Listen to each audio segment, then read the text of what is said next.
Ladies and gentlemen, thank you for tuning in to this week's edition of Stop, Look, and Listen. I'm your host, LeTroy Gardner. This week, we have the CEO of the festival company. She's been a powerhouse in Canada with the largest mud and music festival, and there's plenty more behind that, taking it international and creating festivals to entertain NICU patients. So this week's guest, we have Billie-Jo Aasen. Welcome to the show, Billie-Jo. Thanks for having me. You make me sound fancier than I am.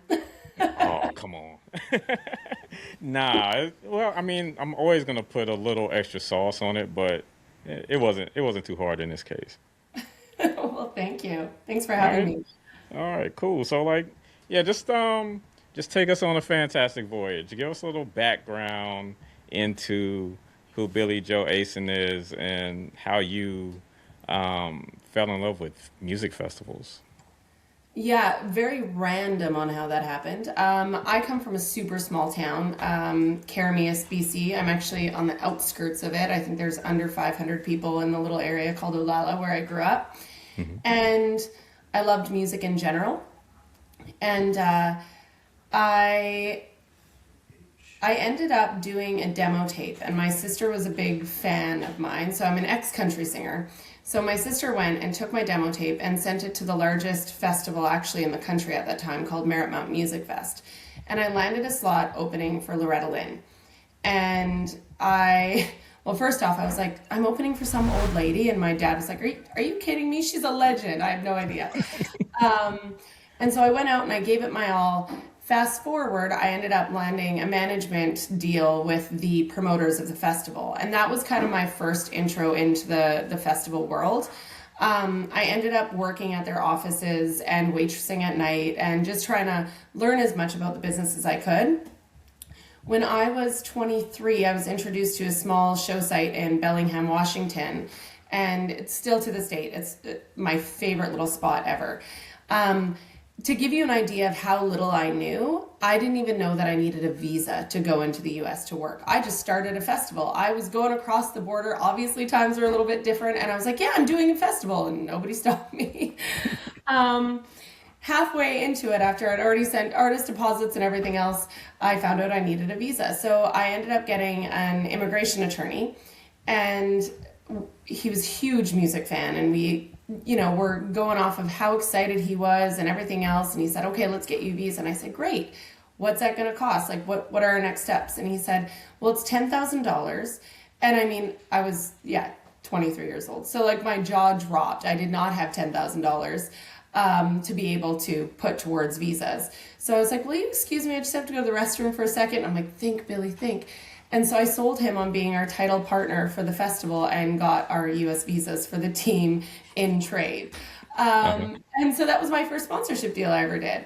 I call that festival the most expensive education of my life. I lost money, obviously. All festivals do, by the way, in the first, 3 years, usually.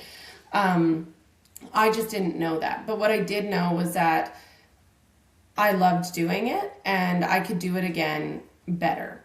And so I ended up going in house with someone, like an agent that I worked with as a country singer. And I was introduced to something called talent buying, where basically you're the broker between the festival and the agency to bring the talent in. And the traditional model is just straight across, you do the talent buying, mark a contract, and you charge 10%, and that's it. Well, I had this unique experience of realizing all the places I should have been saving money.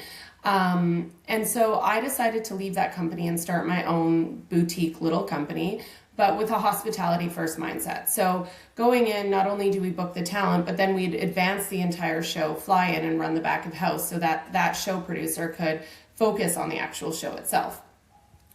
I got really fortunate and landed my first big client within my first 6 months. And it was all the way in Newfoundland, by the way, which is like routing bands to Iceland. So not the easiest.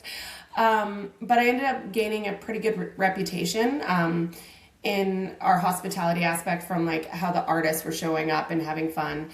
From there, I ended up, one of our artists actually had an investor and wanted to start a music festival. And so I created the brand Mudfest for hire in the first year. And surprisingly, that festival actually made money in the first year. And what it was motorsports and music. I kind of took my small town values and put everything together and produced that festival. After the first year, the investor decided he didn't like music festivals, wanted to be out. So from there, I took it over. That was 13 years ago, and we built Mudfest into a household name. It's the largest motorsports and music festival in the country. We opened our second location on my family farm in Dawson Creek 2 years ago. And then this year, we actually got an email from the Liawa Festival that the royal family of Abu Dhabi would like us to come out and do a show. So next thing I knew, we were cargo freighting monster trucks to Abu Dhabi to do an arena show. So that's kind of the quick evolution of where Mudfest came from and how the festival company was born. Just naturally by people saying, hey, can you do this? And us jumping in and saying yes before we necessarily knew how to do it.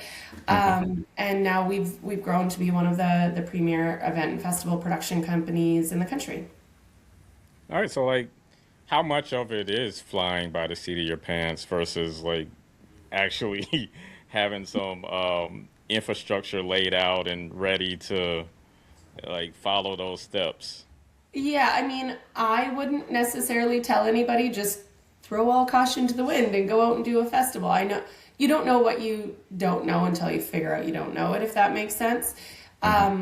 When I started, I mean, that was 15 years ago. So it was a little bit different. It wasn't as competitive. Talent wasn't as expensive. Production wasn't as expensive. Now, obviously, we have a very clear formula of how we build and execute festivals. But like any business, at one point, you just have to decide if you're going to do it or not. You can prep as much as you want on a spreadsheet, but the reality is you have to go into the market. You've got to find, the land. You've got to get the sponsors. You've got to build the brand. You've got to try it to know if it's going to work or not. But I will say starting a festival is not for the faint of heart, and you got to have the capital to do it.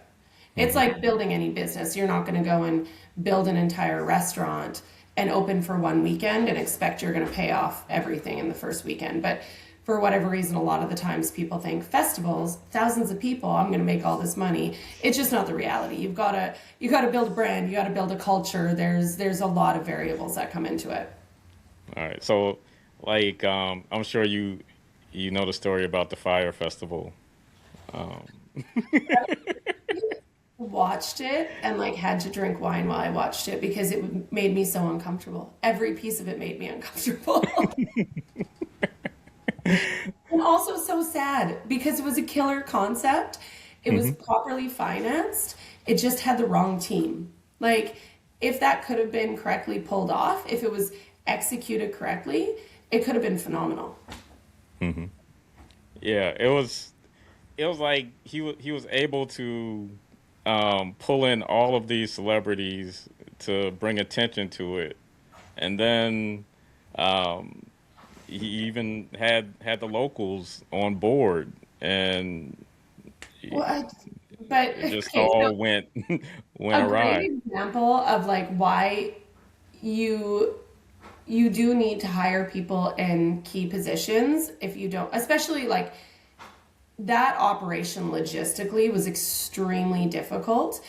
If he would have hired a real producer off the bat, he would have been able to execute it. Maybe not on the place that he did, but like, I don't know how he thought he was going to bring all these people together and not have porta potties and not have electricity and not have any of these things. Like, this is like step number one in logistics planning when you have a festival is how are we keeping people safe? How are we powering it? You know, all of the things that aren't the sexy stuff. You know, the sexy stuff is the marketing and, you know, the artists and the party. Like, that's sexy.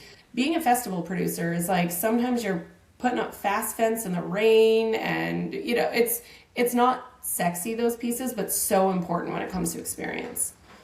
So say you have a festival that will begin on Christmas. How far in advance do you start planning for that festival?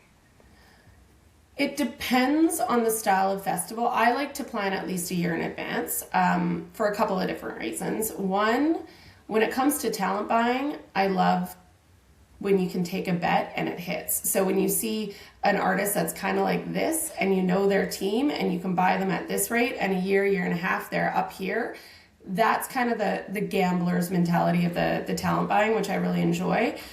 The other aspect of it is like if we had no venue, we were building a city in a field, at minimum I would need a year, because you have to go through all of your city permitting, and depending what region you're in, like every city operates differently.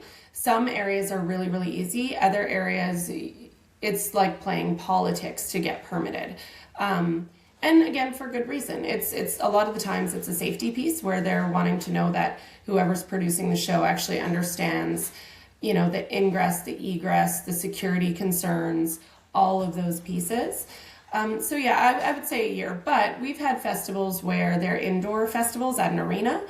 Something like that we can throw together in 6 months and it be successful, because you don't have all those variables of where is the venue, do we have suppliers in the area, so on and so forth.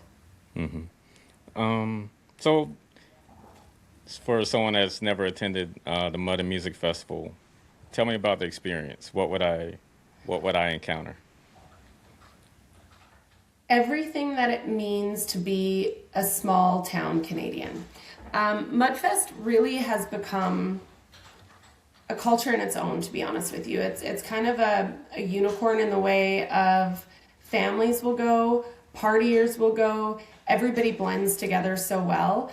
And we like to add just crazy things every single year. So like we added extreme bull riding, we have Barbie Jeep racing, a beer pong tournament. We kind of have a little bit of something for everyone.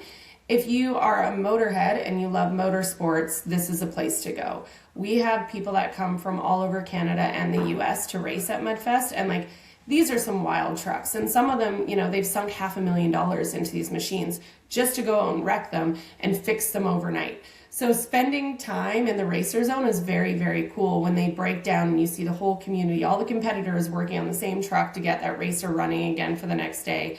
It's a big passion sport. And then at nighttime, it's concerts, and then after that, it's a full-on nightclub. So it's really fun. It's a heavy production, though. I mean, from a management perspective, we're on site at 6:30 in the morning, and we don't leave until 4:30 in the morning, and we do that for 5 days in a row. So it's very aggressive. But the culture in itself is, again, very rooted in small town values. Like everyone's coming together to help, which is so nice. Like if it's too hot and we need water trucks, we're calling Joe down the street to call his uncle to go get a water truck to bring it out. If it's monsooning rain, we had one year at one of our properties where the racers load in at the top of the property and the campers and attendees go to the bottom of the property. So the racers are up top, campers are all here. Well, it was like historic rain. And so you have monster trucks driving in like this, and they were sliding down the hill. We had to have loaders literally pushing trucks up the hill. We had to reroute the whole festival. Fast fence was going down, and fans and attendees were not complaining. They were helping us. They were jumping up and putting up fast fence. And so it's really cool. It's become kind of a family on its own. Mm-hmm. It almost sounds like the X Games meets Woodstock. Kinda, yeah. So it's a lot of fun. It's become, in the oddest way, part of my identity. I mean, I grew up with Mudfest, for lack of a better term. I started it when I was 20. Well, I started it when I was 26 years old. I'm 39 now, so 13 years. Okay. How did your personal values shape the kind of events and experience that you create? I think that's actually been the defining factor. I used to hide the fact that I was from a small town and not from a family with huge means or anything, kind of in that fake it till you make it mentality. But now I lean into those small town roots. When we have people calling in because they're upset about something. I'm the one that's jumping in and taking the call. You know, we handwrite cards to all of our attendees and send them a drink token saying like, this one's on us next year. It's really allowed us to grow in a beautiful, organic way and build those relationships that when we're in a tough spot, we have the help. We're not just another corporation that people are looking at. People have really invested into the fact that we are a small female family-run business. So, like, this is your baby, and a lot of times, people have trouble relinquishing the grip, control over their baby, and trusting others to help them get through the finish line. Was that a traumatic experience for you, or did you accept help right away? Oh, I think this is where you need to interview some of the team members. When I was younger, I was definitely a control freak. You know, I would Uh-huh. let someone do something, and then I'd be like, "That's not the right way," and like try to like dictate everything. Yeah. It's honestly since I've become a mom, I've actually let go a lot more. Where I'm like, okay, go out and fail a little bit because everything's fixable, right? Like I've been Yeah. doing this for a very long time, so it's very unlikely we're going to run into something that can't be fixed. But I think you learn so much more through failing a little bit than you do through having someone walk you through every single step. I still like to have the finishing touches. I'm always on site. I'm with the crew when we start and I'm with the crew till we end. But that's just my personality. It's not a micromanagement thing. It's just, I actually love it that much. All right. So you mentioned motherhood. From my research, I understand that you gave birth to twins, and that was sort of a birth of another festival or event that you put on one time. It was more so the birth of a movement, I will say. Okay. My business partner and I, Dallas Smith, started a youth and mental health foundation literally in 2020 before the world shut down. And I don't think I really understood. I mean, mental health was just a kind of like a buzzword that everybody was using, and you can't really peg it to being one thing, right? Like mental health is how you're doing as a whole. Maybe the way you grew up affects your mental health. Maybe a traumatic situation affects your mental health. You know, whether or not you could be in sports or you had good food, all of those different things. So it's a very broad term. But I ended up getting pregnant through IVF over COVID, and we ended up having the girls extremely premature, about 2.5 months premature. And so I lived in the NICU for 115 days. And I saw things there that you just can't unsee. One of my daughters was the sickest kid in NICU that survived for about 6 weeks. It was like 20 doctors on rounds every morning at 7:30. And they weren't sure if she was going to make it or not. And my other daughter came out and she's phenomenal, but we found out that she had what's called a PBL, which is a brain injury. And so she has level 1 cerebral palsy. And so I was introduced to this world of, I like to call it different levels of ability, not disability, because we all have disabilities when you put us up against each other. But I was introduced to this whole world that I couldn't unsee, and it made me want to fix it. And it also made me realize that I have access to megaphones that other people don't. And that is the celebrity megaphones. And I think that when you have that megaphone, it's your duty to use it for good. So we kind of naturally started a bit of a movement within music of having people come together, throw concerts, and basically when we founded Lifted, what we do is we see an issue, we shine a light on it, and we fund it. So the big one that you're thinking about is the Night for NICU. So we had found out that Cranbrook, British Columbia, it services the entire East Kootenays, and they were air vacuuming like daily. They were air vacuuming babies because they couldn't keep any babies under 35 weeks, even if they were what's considered a feeder grower, meaning they just have to be in an incubator. And even at that point, I think because my girls were so sick, I had a totally different experience. But once I went out to Cranbrook and I started interviewing some of the moms who have been through this, there were parents that were still in debt from having to be air vacced and then stay in a hotel for, 6 to 8 weeks, and just trying to get their baby home and not having the supports of family around them and so on and so forth. And it made me really, really sad because all it was an incubator. Like they didn't need anything else. They just need a little bit more time to bake. And so there was a funding gap between the hospital, because in Canada it's all government funded, and then you have to fund in between. So there's a funding gap. So a friend of mine called and he said, Billy, you know what a NICU is? And I was like, yep, I'm the poster child for a NICU. And he gave me all these stats and he said, can we throw a benefit concert? And so we brought together basically every name in country music in Canada, and we threw a benefit concert, and the NICU just opened in November. Wow. Yeah. Yeah, I'll be transparent with you as well. So like me and my wife, we're going through like our fertility journey.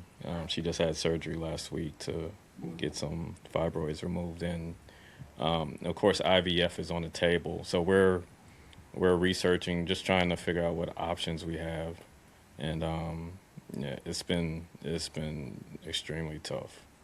So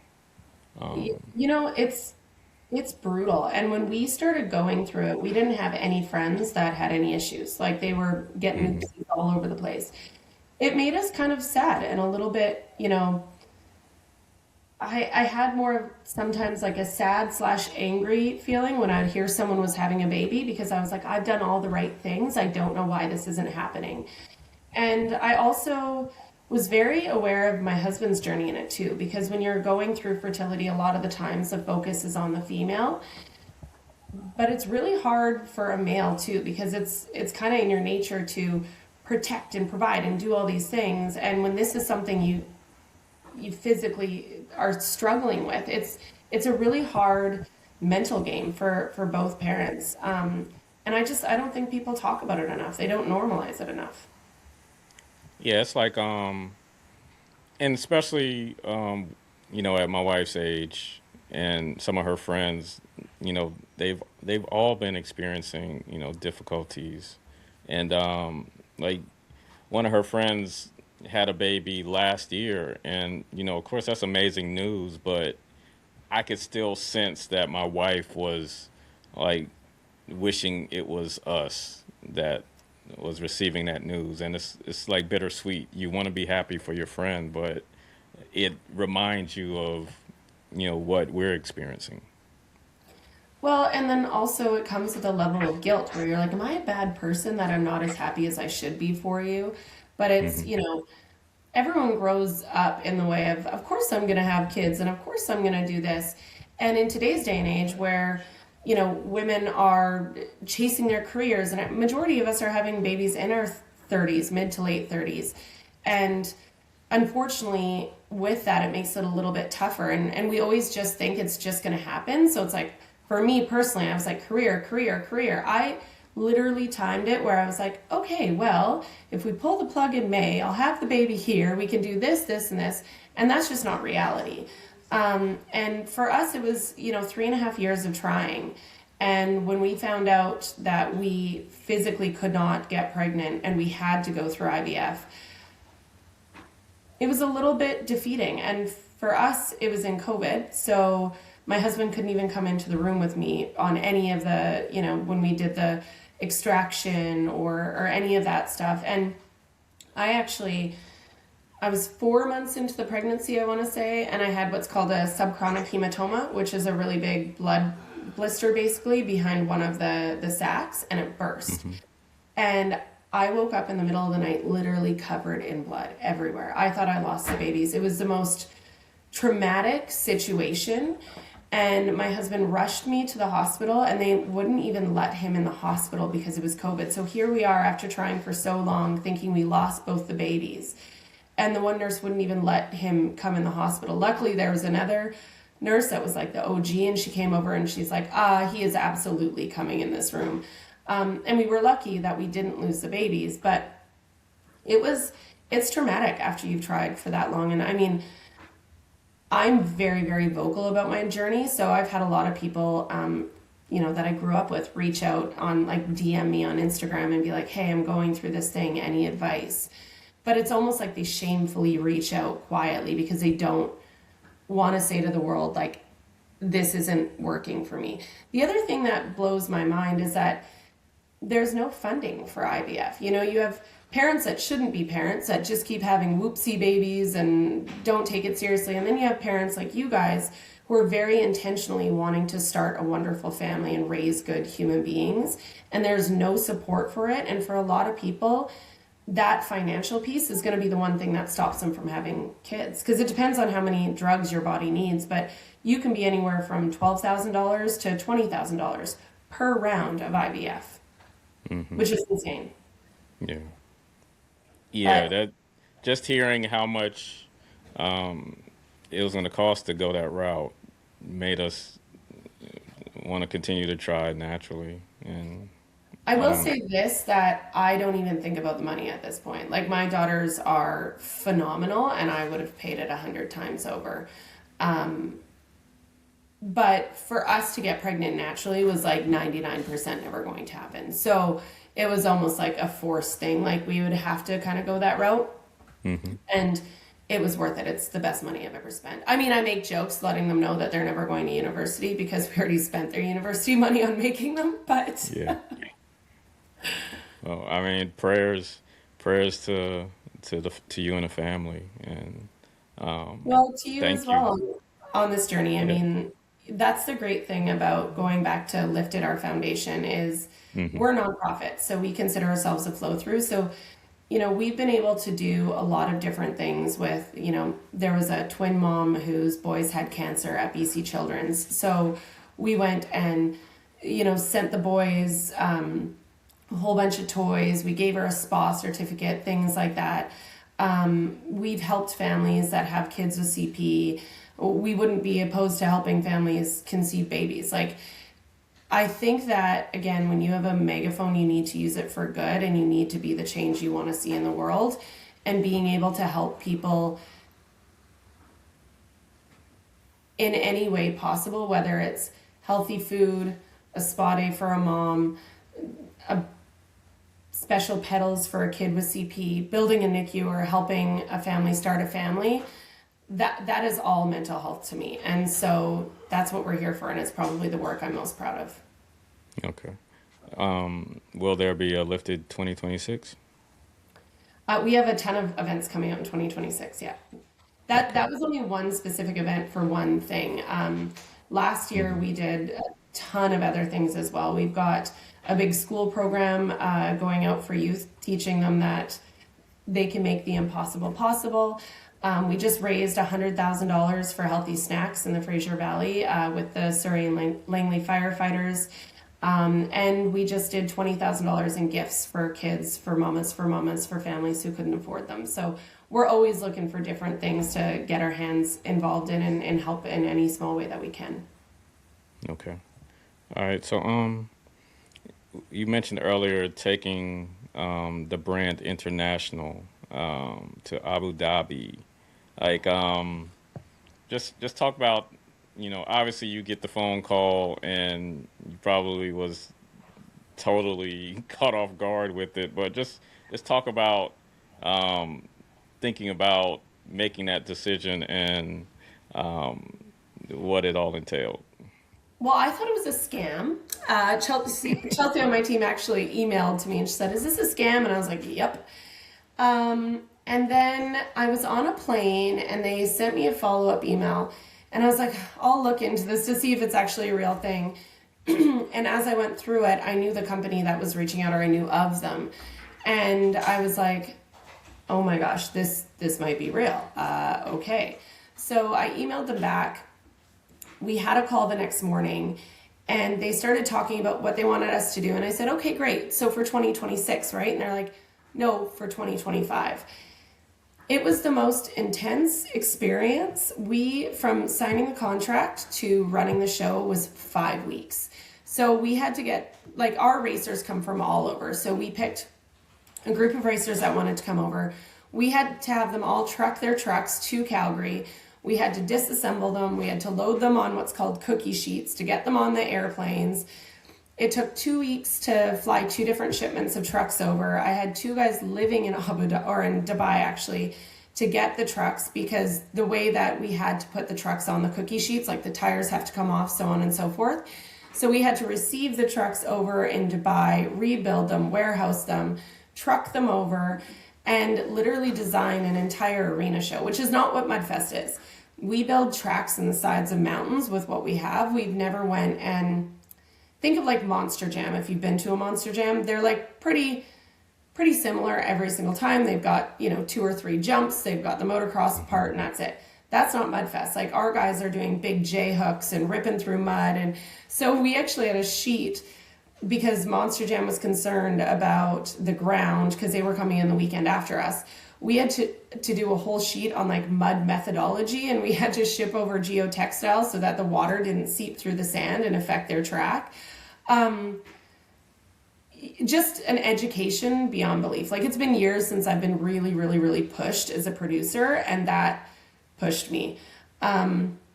Understanding things like a carne, which I'd never even heard of what that is, but it's literally everything you're shipping across, because you're bringing it in and bringing it out. It's temporarily staying in the UAE and then coming back. It's not considered like a consumable. You have to put everything on a list. So we had a list of like, I don't even know how, well over 2,000 items that we were shipping over just for our tools alone. So it was like, I have 3 crescent wrenches, I have 6 bolts, I have this, and you have to put it on the entire carnet. And whatever you bring over there, you have to bring back. So customs will go through it when it gets there, and then when it comes back to Canada, to ensure that you have everything. So if you have a truck break and 3 bolts come off, you have to take those bolts, put them in a bag, and they have to be shipped back, or else it's considered a consumable, and you have to pay a VAT tax on it, so a 40% VAT. So just that portion of it was so stressful, to know that you have to get it perfect, and then you have to bond all of the trucks, which was a whole other thing. Then we have to bond them, then we have to get our insurance, then we have to ship it over. So it was an amazing experience, but I was definitely tired after. Like, I was getting up at 4 o'clock in the morning to work with them at 4 p.m. in Abu Dhabi time, then doing a normal work day, being a mom, putting the kids to bed, and then going back to work so that I could work on their time zone. So I don't know how many hours I put into it, but it was a significant amount. But it was worth it. It was the most incredible journey. And the thing that surprised me the most is how, which is going to sound crazy, how similar our cultures are in a lot of ways. Like, this is a completely dry festival, by the way. No alcohol at all. That is not Mudfest. No alcohol at all. But 80,000 people coming out to race up these Morib sand dunes, and they just love the thrill of motorsports. And you see the families camping together and like having so much fun. Like, the way that they have fun is so similar to the way that we have fun. Of course, religions and things totally different, but I was surprised in how, family-based they really were, and how similar we were. And it was a wonderful experience. Dr. Todd McLean provides periodontal and dental implant services in 2 convenient locations.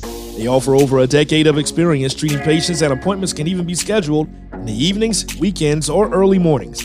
Give them a call in Chapel Hill at 919-537-9774 or in Durham at 919-484-8338, or visit them online at gumsandimplants.org. So what is it? Because I've seen with Dubai and Saudi Arabia, like they're paying top dollar for events. Like, Rihanna performed at, I think, a wedding, got paid millions for a wedding.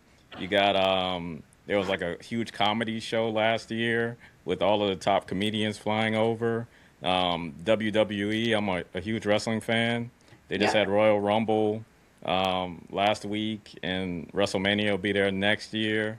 Like, what is it that they're seeing that's like, oh, we got to pay for like your festival and some of these other events to do live shows there? Yeah, I mean, look, it's no secret there's a lot of money there. There just is. But I actually think it's very strategic. They're sinking the money into tourism and culture because they want people to come over and kind of change the views of what Western culture thinks of the UAE being the Middle East. It's very progressive. People are extremely kind, and they want people to travel over there. That being said, it is expensive to go there, so it's not a cheap 2-week vacation by any means, but it is stunning. Like there's zero homelessness. I literally saw none. There's zero theft. You could literally leave your cell phone with $500 cash in a bar and walk away and come back 2 hours later and it's still there. Like, it is clean. It is so safe. And yeah, they're investing in their tourism, and as they should. We went to the aquarium there. So they've got Warner Brothers Studio. They've got this huge water park. They've got Ferrari World. And then they have the big aquarium, and it's a Sea World. I've never seen anything like this in my life. Like when you go into the Arctic zone, you literally feel like you're in the Arctic, and they have the lighting to the exact same way that the lighting would work if you were in Antarctica for the animals. To give you an example, I pulled it up, and I think it was, now I don't want to mess up my facts because I'm on a podcast, but it was something around like 6.5 million to do San Diego SeaWorld, something along those lines. Anyways, the Abu Dhabi one, $1.3 billion to build that. 1.3 billion for an aquarium. It was just like mind-blowing how they invest their money there. Mm-hmm. I'll quickly say, even with the Royal Rumble event that happened, they had the space, but they didn't have a stadium. They built the stadium in 3 weeks. Okay, so Liawa Festival, for you and whoever's listening, look it up on YouTube. You'll see this entire city. Like, it's huge. Like, they've got big Ferris wheel. They've got an arena, which, by the way, they only built for Mudfest and Monster Jam. That's it. They built an entire arena for it. That entire space, they build every single year and tear it down every single year. And it is, like, I'm talking pavement, arenas, seating, Ferris wheels, food trucks. Like, it was the fanciest fair I've ever been to in my life, but they build it and tear it down every single year so that the desert can go back to its natural habitat. It's insane. Of course, nobody really knows how much those royal families are worth, but it's not a small amount, and they're definitely investing in their tourism. Mm-hmm. What's on your bucket list as far as either a different festival venture or a performer that you haven't been able to book yet? Like, what's on your wish list? I think my wish list changed after Abu Dhabi. For Mudfest, for one, it was incredible to see that we could turn it into a touring show like Monster Jam has. So that's definitely a bucket list. If there were no financial barriers in the world and I was royal, I would throw the biggest, coolest music and sport festival, being everything from motorsports to logger sports to like make it really fun so that there's something for everyone. I would book Pink because I want to be her best friend. I love everything about her. And I would give it all away for charity. Okay. I would show people that they can make change in the world by doing what they love and having fun. That is my number one mission right now, is to have everybody have a give back component into what they do. Because is that what keeps you inspired and hungry?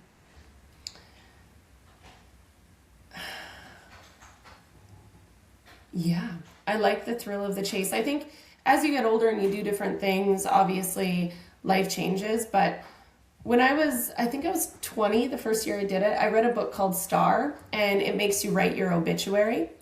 And it's funny, I'm 39 now, and when I look back at the obituary I wrote when I was 20, certain goals and milestones have definitely changed. When I was 20, I thought I was gonna be the next Pink type of thing. But I always had it in there that I would have a big give back. I was gonna own an orphanage. I was going to, take kids off the street. I was gonna have a homeless shelter. So I think give back has always been in my DNA since I was younger. Now what drives me is the thrill of the chase, of when someone says, oh, that's not going to happen, or that's not possible. I like to make things possible. When Abu Dhabi came up and people were like, you can't do that in 5 weeks. I was like, yeah, I can. I'm going to figure it out. And we did it. And it worked. And it wasn't just throwing caution to the wind but it was doing the work to figure out how to get to the next thing. But it made me see how much more we could do. And when it comes to the give back piece of things, again, once you're in the world of charity is a big business. So there's that. And I don't like that. I hate when you hear stories of, a foundation or an event raised $1 million. And then you look at what it netted, and it literally netted like maybe 150,000. And you look at that event and you're like, did you need $500 worth of flowers on your table? Probably not. That could have went to the kids. I would love to change people's perception on give back, and also change it. There's so many people that think that they have to have millions of dollars before they do good in the world. That's not the case. You could literally volunteer. If you have a small company, you can have it where once a month your staff are going down and feeding the homeless, or whatever it is that's important to you. It doesn't have to be this huge grandiose thing, but if everybody did something, the world would be a much better place. In Canada, we have a whole bunch of different grant programs for nonprofits, but every year they want to see new programs. So a charity or a nonprofit will start this youth program, for example, that's just starting to get legs and kids are really starting to utilize it, and then they'll lose all their funding because the government wants something new. We can't be so reliable on the government doing all of these programs. We have to be more community focused, and businesses have to be focused on investing into the next generation that's in their community. If everybody had that component in their business, I think the world would be a much better place. Okay.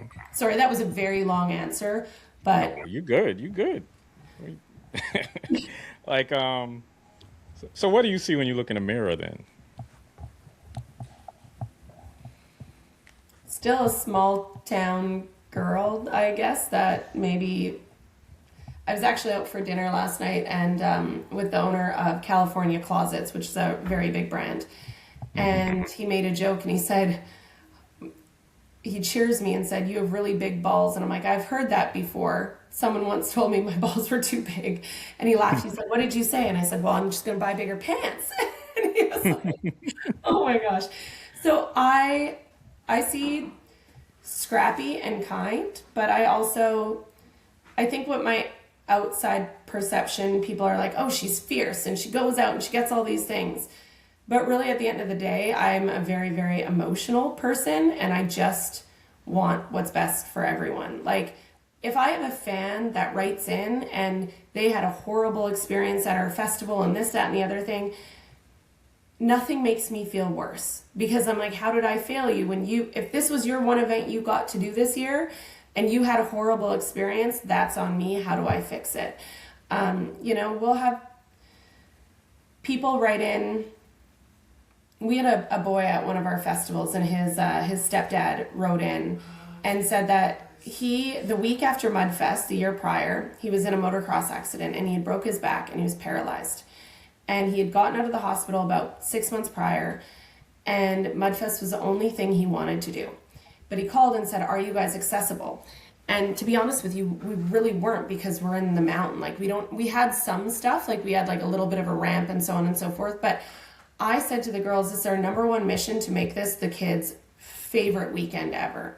So not only did we make sure everything was accessible, but I called our headliners. They went over to his trailer, hung out with him, played a couple songs. Then we got his wheelchair on the back of a truck up to the racetrack. And I asked him, I said, "You wanted to be a pro motocross racer. What's next, Dylan?" And he said, "Oh, I'm going to be racing here." And I said, "What are you going to race?" And he said, "Side by side. I'm going to build an accessible unit." And I was like, that's amazing. So I asked his stepdad how they were funding this and what they were doing.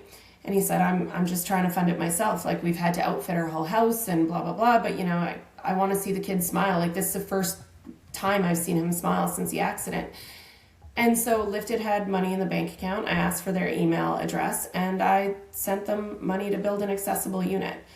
That has changed that kid's trajectory because now he's back into motorsports when it could have taken him years and he could have lost that dream.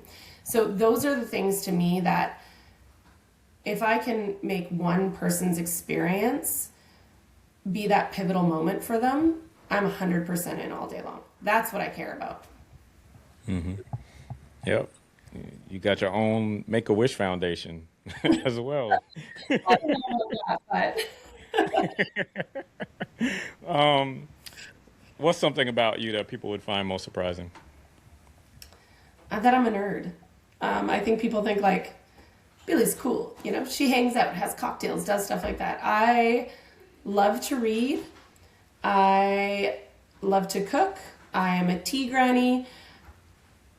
When I'm at home, I am like the most routine, boring human being, and I absolutely love it. Like, I'm in bed with a cup of tea by 8:30 reading my favorite book. I'm up at 5 in my hot tub with a cup of coffee, nerding out on some self-help something. Yeah, I think that a lot of people would find that surprising based on like how quickly I operate on things. But when I'm down, I'm just chill. I'm like a tea granny and I love it. If I could have 100 kids running around my house and cooking for them constantly and refilling my tea, I would be the happiest person on the planet. 100 kids? Wow. I would probably take them all in. If 100 kids showed up at my door one day after another that had issues and didn't have a place to live, I would find them a place to live within my house or build it in the back. Like, that's what I care about. But you would know how to entertain them, of course, because... I mean, it's 100 kids. It's a big calling, but I would try, yes. Yeah. Yeah. Well, I was just saying, like, I mean, the festivals, you'd have a festival every day for the most part. What's great? My twins actually came to Abu Dhabi, and my one daughter, Axel, she's stuck now on doing her own festival, and she's 4.5. She calls it Star Unicorn Festival. And she said, Mommy, I really loved your festival, but my festival is going to be fancier. And I said, okay, what would you do different? Number one, she wants different colored monster trucks because my monster trucks weren't the right color for her. She wants a candy station. We don't have a toy room, so she needs a toy room. Her creativity around what she's going to do with this festival is so cute that like I actually want to make it a real thing for her, except for now when I ask her, well, when is this festival going to be? And she's like, next year in Abu Dhabi after your festival. I'll use all your things. I'll just make it fancier. And I'm like, I don't know how to tell her that. I don't know if we're going back to Abu Dhabi, but it's a great, goal. But with that said, no, go ahead. I was going to say, even with the girls being in preschool, like we did Axel and Benny's Halloween party. We did their winter carnival. Like we have kids over and do craft making parties. And I mean, their 4th birthday, I think we had 50 people here and it was fun. Like I know I'm doing what I'm meant to be doing because even if it wasn't my job, I would still be doing it in one shape or another. Yeah. What do you learn from your twins? Oh man. I've learned, they've taught me more than anything on the planet, to be honest with you. First off, I do think your kids choose you. Their disabilities have probably been the most magical part of our family and our life, of learning and understanding patience and that everybody is different and seeing the world a little bit different. They have taught me that I am much stronger than I ever anticipated. I will tell you, in the NICU, there were some very, very dark nights. Sometimes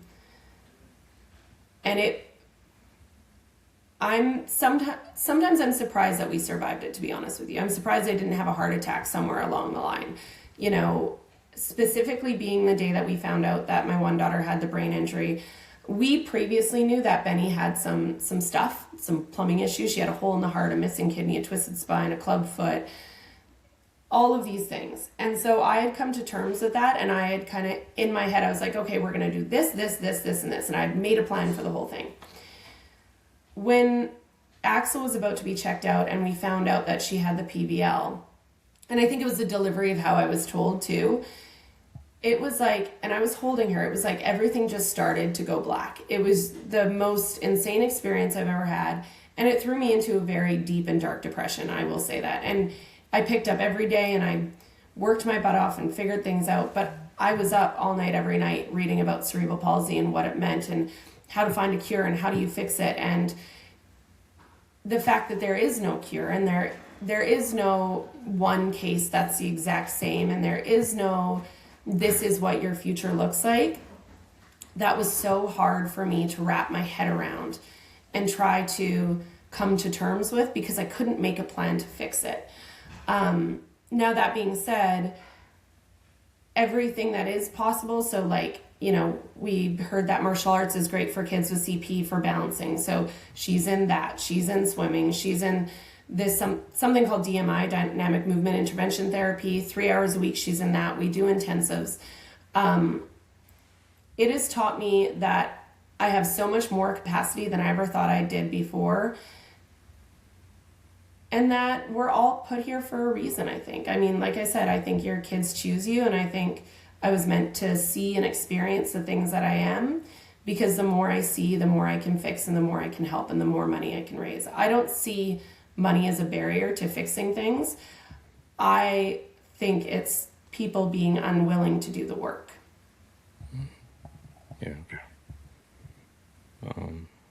But yeah, being a mom's made me a better entrepreneur. It's made me a better human being across the board.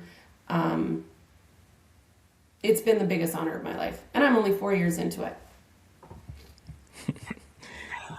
Lots of memories to make still. Lots of memories to make. Lots. At Star Unicorn Festival in Abu Dhabi next year. Okay. Well, leading into that, what's next besides that? We have, like every year, we have a slate of festivals. So basically, by the time we hit May, we have a show every single weekend. So we become almost like a touring circus. But we're working on some really cool projects with Mamas for Mamas Foundation. And for me, on a personal note, I want to be healthier in my 40s than I was in my 30s. So I'm working out. I'm doing 2 half marathons this year. I got a personal trainer. Yeah, that's kind of next. And a project that we're really excited about is we're going to be launching the Megaphone Project, which is going to be teaching entrepreneurs how to put philanthropy into their business. And then we will take 20% of our net profits, and we're going to run a competition every year. So you're in the program for 12 months. It's like a coaching program. You have to choose a give back of your choice, whether that's, you know, your local vet, that's the homeless shelter, that's kids, whatever it's going to be. We teach you how to fundraise for it in your own community, and whoever does the best job and raises the most amount of money will take 20% of our net proceeds. And even if I just have, I think we figured out, if we hit our target, it would be $120,000 in matching to that nonprofit every single year into that community. So we're going to be kind of speaking and walking the path that we're preaching, if that makes sense. So it's a nonprofit give back, but I'm really excited about it. I'm excited to see what that ripple effect can be. If we had 100 businesses come in and every single one of them raised $10,000 in their community, think of that impact across the board. It's so significant. Mm-hmm. So I'm really excited about that. Cool. Is there any plans on releasing any country music? Like me? Yeah.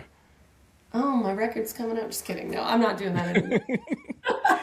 So you left that dream behind.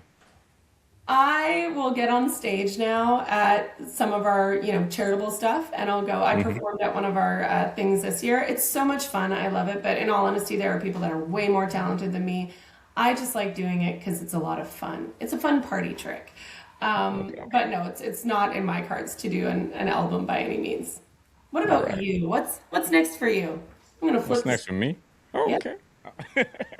Like I said, hopefully, growing a family. Like I've been working hard producing a lot of podcasts. I'm working on 4 podcasts at the moment.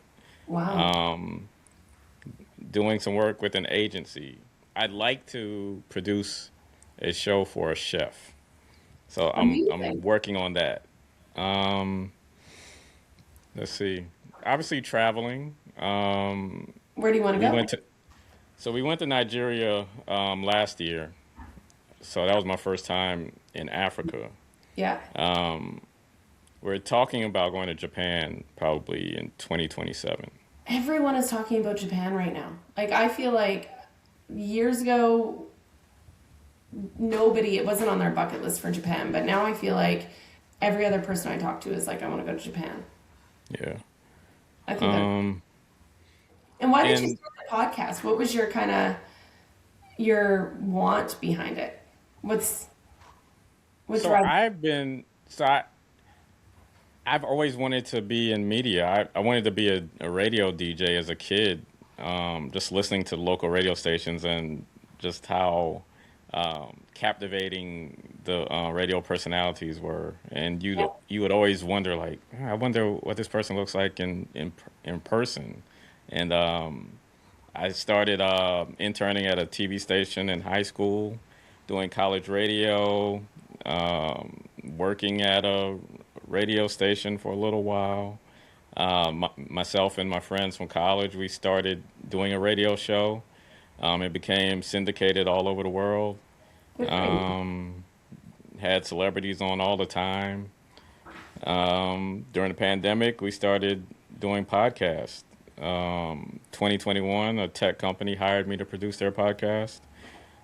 Worked with them for close to 4 years. Started producing podcasts for independent independent host.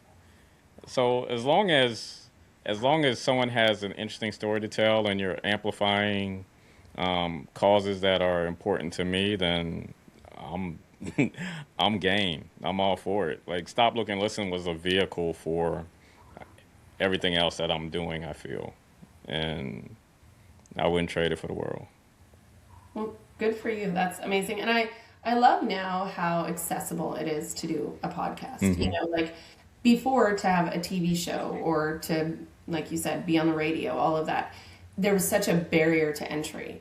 Now Hmm. anyone can go and start something. Like we were talking about earlier, it's just all about actually showing up and doing the work. It's Yeah. There isn't a week that goes by where someone isn't reaching out to me or asking me, how do you start a podcast? What do I need? Can you help me? Things of that nature. So if I was really about getting rich off of this, I would be charging for every, conversation, a yeah, consulting fee. But I mean, I just feel like everyone has a story, and I like the fact that it's a open it's open avenue for people to speak freely and share their views. Of course, some people abuse it, but I think for the most part, it's a positive. well, it's cool to have people from different walks of life, from different countries, from all over, be able to connect and find those commonalities. Hmm. I always say it takes one story to change a person's life. And I use that more in like our give back stuff. But you always hear the stories of a kid who, maybe an abusive parent or an alcoholic parent or no parents or whatever it is, and the kid is about to go down this really terrible path. And they hear a story or they listen to something or they meet someone or they hear someone speak on a stage somewhere, and all of a sudden they say, I can go and do this because they've been inspired by that story. I think words have way more power than people give them. Hmm. Yeah, and I think there's going to be people that will reach out to me or comment um, on the video talking about how you've inspired them Oh, I in hope this so. conversation. I hope so. So, um, before we wrap, well, did you have any more questions? I mean, because I'm an open book too. So, What would you say to someone who says that they want to start a podcast? If there was a kid in a basement that had a message and wanted to start a podcast and had no money but has a laptop, what would you say to them? I'd say if you have a cell phone, that's really all you need is a cell phone. You can hop on a Instagram Live or Facebook Live, YouTube Live, Yeah. and record on your cell phone. Maybe the quality won't always be the best because I've appeared on other shows where we were using the cell phone and we had some hiccups along the way. But yeah, work out the kinks. Like we, myself and two of my friends, we recently recorded a series called The Art of Storytelling, which kind of we share our experiences and give advice along the way. But the main thing that I always share with people is you're not going to perfect it overnight. I've been doing it for years and I'm still learning something new every day, Yeah. literally every day. So don't come out expecting thousands of views or monetizing out the gate. Just just work on getting comfortable hearing yourself talk, finding the direction you want to take the show in, the formatting.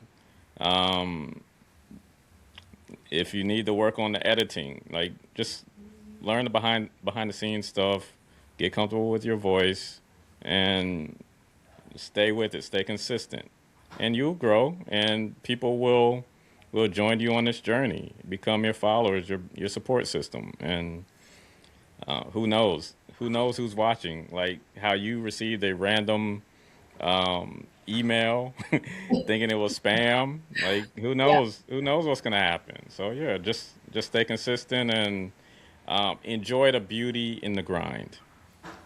I love that. I find it so interesting. Obviously, people don't talk to me about starting a podcast because I don't have a podcast, but when they talk about how do I start a business, or, they've had an idea that's just like been chirping at them in the back of their head for so long, I always am like, just start. How do you start? You just start. How do you eat an elephant? You don't eat the whole thing, one bite at a time. And you never know until you start. And, I think when people first start out in their business or their entrepreneurial journey, they think, well, I'm going to hit this part and then I'm going to be so happy, like it's those milestones in your business. Your first 100,000 you make, you're like, when I make that, I'm going to be so happy.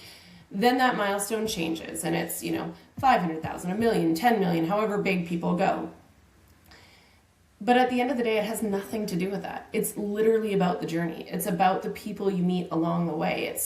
It's about the discovery of yourself along the way, about, how you can surprise yourself of how much you actually are capable of, and not getting married to this one definitive vision, because that's not life. Life is a journey. When I started out, I thought I wanted the biggest talent buying firm in North America. I don't want any of that. I don't want 100 or 200 employees. I have no interest in that. I want a small team of A++ players whose values are extremely aligned to mine, and I can teach them enough that they are going to go out no matter what they do, if it's with my company or on their own, to go change the world in a positive way. That's what I want. That was not what I wanted when I started when I was 26. When I was 26, I was more ego-driven. Now I'm not. So I love just the beauty in the grind, because we spend so much of our lives working. You better love what you're doing. Yeah. Before I even started Stop, Look, and Listen, so with the Good Old Boys, the other show that was the radio syndicated show, I would always book the guest, and my partner in crime Mario would conduct a lot of the interviews. I would sit in and kind of ride shotgun for some of those interviews, but I never felt confident enough to do interviews by myself. Okay. He forced me to interview this R&B artist by myself, and it was terrible. So my confidence was was shot, and when the pandemic hit, I pitched the idea, Stop, Look, and Listen to him, and the way I wanted to do it was for him to be there with me. And he was like, no, you're going to do it yourself. So from that point to now, like, I probably done upwards to 300 stop, look, and listen episodes. Wow. So it'll just, like you said, like you just gotta press start and take off Well, and no one and just expects you to grow. be perfect, you know? Like, I think people see it's like, you know, someone will see an Instagram model or whatever, and they're in great shape and everything else, and that person's like, you're right. I'm going to go to the gym and I need to look like that. And 6 weeks down the road, they look in the mirror and they don't look like that. And they're like, well, it's just not worth it. Well, that person that you're looking at didn't start their fitness journey 6 weeks ago. They probably started at 6 or 7 or 8 or 10 years ago, and that's where they've gotten to. It's, you know, or if you look at a Gary Vee. Everybody watches Gary Vee. Look back on his old stuff. It is not good at all. It's not supposed to be good. You're supposed to learn through it. And I think people are so obsessed in a social media day and age of coming off as polished and perfect and everything needs to be great. No one wants to see that. People want to be a part of that journey. They want to hear the story of, oh my gosh, I botched that first interview so badly. Or like my first festival lost $157,000. It was not a win. It was a huge financial educational experience, but I was able to pay every single bill, learn what to do and what not to do, and pick my feet up and go again. And when I'm telling my story, usually that's people's favorite story, is how much I didn't know. My first festival, I didn't even have an accounting team or a cash runner to run cash to the bank. I slept with it under my bed in an RV. I did my own catering on that festival. I'd get up at 6 in the morning and I'd start making breakfast so everybody had everything, because I didn't know that you can't do it all. But those are the things that make you great over time. Those are the stories that people want to hear. They want to hear the struggle because then they can actually relate to you. People that come out and they're like, I've got all this stuff. I've got a McLaren in the back. I've got a multi-million-dollar home and everything's been perfect. Nobody cares. That's not true. Show them the real you. And that's why podcast platforms are so great, is like yours, to stop, listen, look, hear the story, learn the journey, and realize that anything is really possible.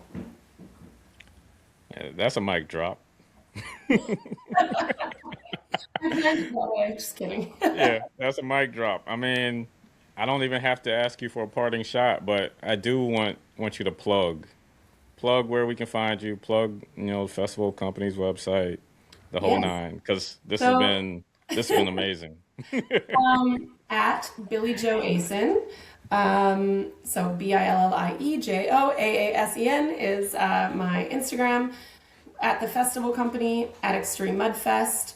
I think my biggest plug is, if you're out there and you're wanting to have a give back component or learn how you can change your community, or you want to start a business, or you need any inspiration, DM me. I love chatting to strangers. I'm happy to give advice at any time. I think a rising tide floats all boats, so that's why I'm here. Right. Oh, thank you, Billie-Jo. This was great. This was a great conversation. I had notes.